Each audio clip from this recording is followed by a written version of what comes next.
दोस्तों, कैसे हो आप सभी लोग। आशा करता हूँ आप सब बढ़िया होंगे। तो आज मैं जो बात करने वाला हूँ वो ग्रुप डी वैकेंसी के ऊपर बात करने वाला हूँ, जो रेलवे के बहुत चर्चा में है। रेलवे की ये वैकेंसी, और ये सबसे ज़्यादा चर्चा में इसलिए वैकेंसी रहती है क्योंकि इसमें 10th पास जितने भी स्टूडेंट होते हैं और आईटीआई जिन्होंने कर रखी है वो स्टूडेंट होते हैं, वो सबसे ज़्यादा पार्ट प्ले करते हैं इसमें। और सबसे ज़्यादा इसमें करोड़ों की संख्या में फॉर्म भी भरे जाते हैं। लेकिन आज का जो अब मुद्दा चल रहा है, इस मुद्दे पर देखो, वीडियो एंड तक देखना। सिलेक्शन का पूरा प्रोसेस बताया जाएगा, आपको ग्रुप डी में जॉब कैसे लेनी है। देखो, कोई कहता है कि आपसे अगर कोई कहे कि इस टाइम आप ग्रुप डी की जॉब करोगे या वो करोगे, लेकिन आपको उनकी बातों पर विश्वास नहीं करना है। इस टाइम सरकारी जॉब होनी चाहिए, कोई सी भी होनी चाहिए, लेकिन आपके पास सरकारी जॉब होनी चाहिए जो आपके कस्बे के अंदर, जहाँ भी आप जिस क्षेत्र में रहते हैं। और ये गांव के अंदर तो सबसे ज़्यादा चल रहा है कि आपके पास सरकारी जॉब होनी ही चाहिए, चाहे आपके पास कितना भी पैसा हो, लेकिन गवर्नमेंट जॉब नहीं है तो आपकी कोई वैल्यू नहीं है। ऐसा मैंने ज़मीनी स्तर पर देखा है गांव के अंदर। आपकी वैल्यू तभी होती है जो जिसकी जॉब लगी होती है सरकारी, तो उसे सबसे पहले आकर्षित होते हैं लोग और अपनी तरफ खींचते भी हैं कि उसके बारे में पीछे भी चर्चाएं करते रहते हैं कि उसका ये नंबर आ गया, वो आ गया। ये काफ़ी आपने भी अपने रिलेशन में देखा होगा, अपने घर परिवार में देखा होगा, ऐसा होता रहता है।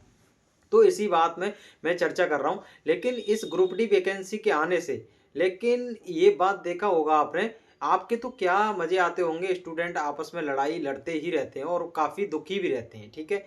और बेचारे, इनकी तो टेंशन ख़त्म ही नहीं होती। बेरोजगारी का बहुत बड़ा ठप्पा लगा हुआ है, जो कि ये सब की नाकामी की वजह से इतनी बेरोजगारी है इंडिया के अंदर, जो कि उनको कहीं भी रोजगार नहीं मिल रहा कि वो अपना घर अच्छे से पाल सकें। लेकिन ये ग्रुप डी की वैकेंसी 5 साल के बाद बड़ी मुश्किल से तो आ ही रही थी, लेकिन उसमें भी ये दिक्कतें आ गई कि पहले इन्होंने जो नोटिस डाला था आईटीआई की, अनिवार्य कर दिया था कि सभी स्टूडेंट ने आईटीआई कर लिया।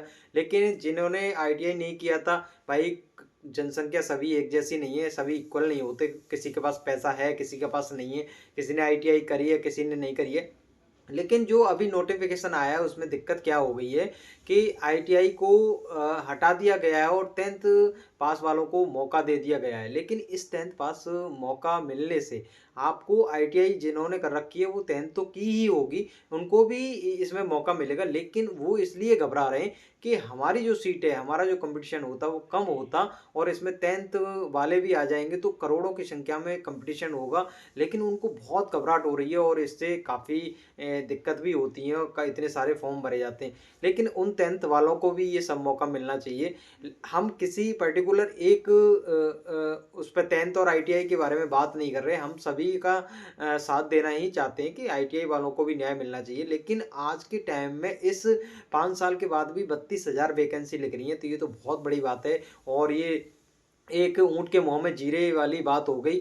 तो ये आईटीआई वालों के लिए भी नुकसान है। मैं तो देखो, किसी की सपोर्ट के बारे में क्या बात करूँ, इसमें टीचर काफ़ी मज़ा ले रहे हैं।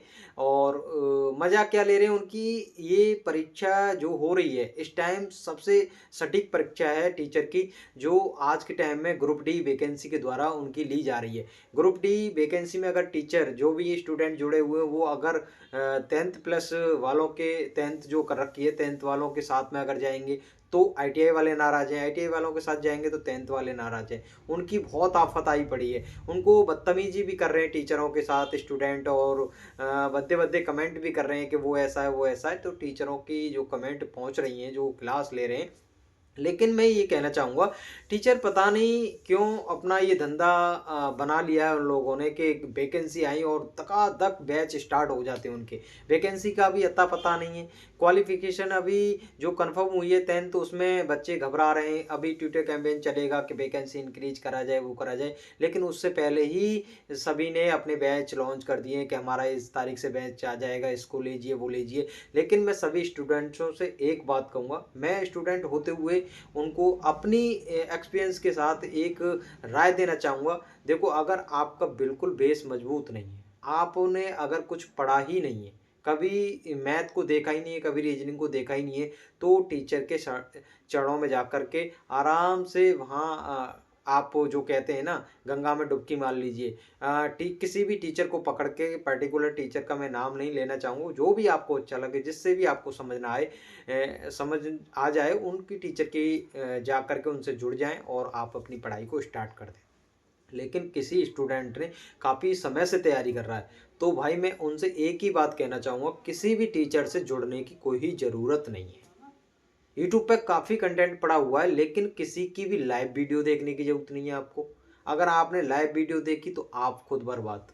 टीचर का कुछ नहीं हो रहा, वो पैसे कमा रहे हैं और उनका पैसा आता ही रहेगा। आप जितने लाइव जुड़ोगे, जितने व्यूज आएंगे, उनके पैसा आता ही रहेगा। उनके बैच लॉन्च हो जाएगा तो करोड़ों में बिक जाते हैं उनके बैच। तो आपको अपना कैरियर देखना है। तो मैं सभी से कहूँगा, जो स्टूडेंट अगर पहले से तैयारी कर रहे हैं, 2-3 साल से कर रहे हैं या 4-5 साल से अभी तक जॉब नहीं लगी है, तो भाई ना तो टीचर से पढ़ें, उनकी लाइव क्लास तो देखें ही नहीं। आपको अगर कहीं डाउट हो रहा है तो यूट्यूब पे सर्च कर सकते हैं और किसी पर्टिकुलर चैप्टर से आप उस वीडियो को देख सकते हैं, जिससे आपका समझ में आया। लेकिन आपको लाइव वीडियो नहीं देखनी है, टाइम खराब नहीं करना, किसी का बैच ले नहीं लेना। आप कितने भी बैच ले लीजिए, कितना भी बैच ले लोगे, आपका सिलेक्शन कभी हो ही नहीं सकता है बैच से। चाहे कोई कितना भी टीचर कैसा भी पढ़ा दे, लेकिन आपकी खुद की प्रैक्टिस होनी चाहिए। मैं तो रीजनिंग के लिए मैं कहूँगा, ऐसे वाइट पेपर ले लीजिए, ऐसे, ठीक है, ऐसे देख रहे हो, ये वाइट पेपर ले लीजिए, जो भी रद्दी आपको जैसे भी मिल जाए, इनको लेकर के आप धुआंधार, और एक ऐसा पेन ले लीजिए। पेन एक ही नहीं लेना, पूरा डिब्बा ले लीजिए। जब पेन अगर पूरा डिब्बा ले लोगे तो बार बार दुकान पर नहीं जाना पड़ेगा एक एक पेन लेने के लिए। तो हम तो आपको इसलिए समझा रहे हैं, ठीक है। तो आपको धकाधक क्या करना है, फालतू क्वेश्चन नहीं करने। टीचर आएंगे, 10 क्वेश्चन लाएंगे, ट्रिक से बता के चले जाएंगे, आपके मन में ठूस जाएंगे, वो 10 तो सॉल्व हो जाएंगे, उसके बाद एक क्वेश्चन आपके पास जो प्रीवियस ईयर लगाओगे सॉल्व नहीं हो सकता, ये गारंटी हम दे सकते हैं। इसलिए बच्चा आज के टाइम में दुखी है और बहुत ज़्यादा परेशान है कि हम मैथ्स में कमज़ोर हैं। लेकिन आपको क्या करना है, प्रीवियस ईयर रेलवे के ही क्वेश्चन लगाने हैं। अभी तक आपने पेपर देखे होंगे, एलपी का पेपर हो गया, ठीक है, और जेई का पेपर हो गया, टेक्नीशियन का पेपर हो गया, आरपीएफ एसआई का पेपर हो गया, ये सब पेपर हो गए। आपको विश्वास ही नहीं होगा, इनमें जाकर देखिए पुराने प्रीवियस ईयर के पेपर, सभी वही क्वेश्चन थे, लेकिन आपको अलग लग रहे थे। एसएससी का मैथ पढ़ रहे थे आप, एसएससी जीडी का पढ़ रहे थे, बैंकिंग के मैथ पढ़ रहे थे, यूपीएससी सी सेट वाले क्वेश्चन लगा रहे थे। उनसे कोई मतलब नहीं है भाई। टीचरों का मतलब है अपना स्टूडेंट को बस पागल बनाना। मेरी बात आपको कड़वी लग रही होगी, लेकिन है ये बात सच्चाई। कुछ टीचर हैं जो बच्चे के हित में लड़ाई लड़ते हैं और बच्चों के हित में अच्छा कंटेंट देते हैं, लेकिन ज़्यादातर ये सभी टीचर अपना कंटेंट दे करके 10-12 क्वेश्चन ट्रिक से करा करके आपको जो पागल बनाया जा रहा है, जो आपके अंदर माइंड में मैथ नहीं घुस रहा है, और जो आपके जो प्रीवियस ईयर लगाते हैं तो नहीं लगते हैं और रीजनिंग के भी नहीं लगा पाते, वो यही कारण है। आप खुद से प्रैक्टिस करके तो देखिए एक बार, आपसे एक क्वेश्चन नहीं छूट सकता है। और जब तक आपको बेसिक मेथड नहीं आता है तो आपकी कोई भी ताकत नहीं है जो आपको मैथ सिखा जाए। टीचरों का क्या है पता है, जो आपने बेसिक मेथड देखा होगा, जब एक्स से शुरुआत होती थी, जब एक्स से हम क्वेश्चन मान करके करते थे, तो आपने देखा होगा जो एंड में आता था ना, निकल करके जो डाटा, उसको ही इन टीचरों ने ट्रिक बना दिया। यही टाइम को बचाता है, लेकिन आपको डायरेक्ट ट्रिक सीख करके कभी मैथ आ ही नहीं सकता है। और ये टीचर जो जितने भी बैच चल रहे हैं, ये डायरेक्ट आपके लिए स्पेशल बैच बेसिक तो नहीं निकाल सकते। सभी का ऐसा ही बैच आ रहा है। तो सभी मैं स्टूडेंटों से कहूँगा, खुद की प्रैक्टिस खुद करें, तभी सिलेक्शन हो सकता है। हाँ, आपको डाउट है तो यूट्यूब पर सर्च करें, काफ़ी कंटेंट पड़ा हुआ है, हर चैप्टर का पर्टिकुलर चैप्टर सर्च करें और आपको पूरा कंटेंट मिल जाएगा। बेसिक देख लें, आपको जो समझ में नहीं आ रहा। लेकिन भाई अगर कोई नया बच्चा है, मैं उनसे कहूँगा कि भाई वो जाकर के बैच ले और उससे तैयारी करे, जिससे कि समझ में आ जाए। और जो टीचर इस पे जिस टाइम कंट्रोवर्सी काफ़ी चलती रहती है, वो ऐसा पढ़ा था, वो ऐसा पढ़ा रहा, भाई क्यों लड़ते हो आपस में? क्यों लड़ाई लड़ते हो? स्टूडेंट का कैरियर देखो। एक तो सरकार की तरफ से ही मार पड़ रही है, बीपीएससी में कितना आंदोलन चल रहा है, वहाँ देख रहे हो ना कितनी बुरी हालत है, लाठियों चार्ज हो रही हैं और लाठियों से कूटा जा रहा है, स्टूडेंटों को बुरी तरह मारा जा रहा है। अपने हक की लड़ाई नहीं लड़ सकते, अपने हक में नहीं बोल सकते, उनके मूल अधिकार नहीं है, उनको कोई आर्टिकल नहीं मिला हुआ बोलने का, वो कहीं पे अभी बैठ के धरना नहीं कर सकते। ये सब चीज़ें भाई है ही नहीं, तानाशाही चल रही है धुआंधार, और लाठियाँ खाओ, आराम से खानी है तो। लेकिन आपको तो सरकारी जॉब चाहिए ना। तो आपको अगर सही से देखो, कुछ ही स्टूडेंट होते हैं जो सीरियस होकर पढ़ाई करते हैं, वो जॉब ले जाते हैं। आपको भी ऐसा ही करना है। इस टाइम जो लड़ाई चल रही है, 10th होना चाहिए, ITI होना चाहिए, इसमें मत पढ़िए, मत पढ़िए। आप अपना कैरियर बर्बाद कर लोगे। आपने पुरानी जो प्रीवियस ईयर जो वैकेंसी थी लास्ट ईयर वाली ग्रुप डी की, उसमें देखा था 10th वालों ने क्या आतंक किया था।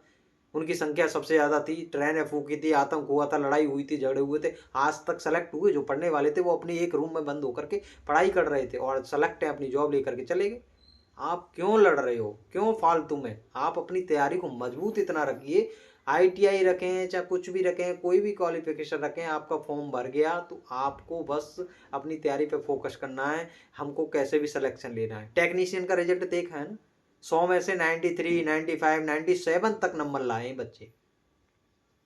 कहाँ से ला रहे हैं? पढ़ रहे हैं ना। कोई माई का लाल है कोई कट ऑफ में उनको निकाल दे? कोई नहीं निकाल सकता, किसी की औकात नहीं है उनको बाहर कर दे।